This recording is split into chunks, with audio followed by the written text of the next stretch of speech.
As a first step, you want to download the Fedora distribution ISO file. To begin, open your browser and type fedora project.org and hit enter.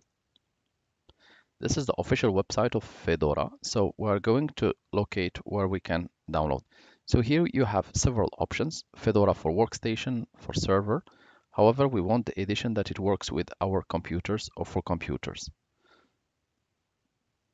So here you have a choice between two, the Plasma desktop or the workstation. I personally go with workstation since it's compatible with desktop and with laptops. So click on download.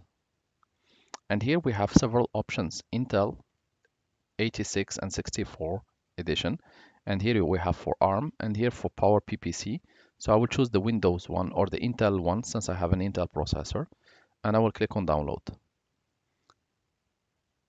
Normally we should be redirected to the download page. So we'll retry again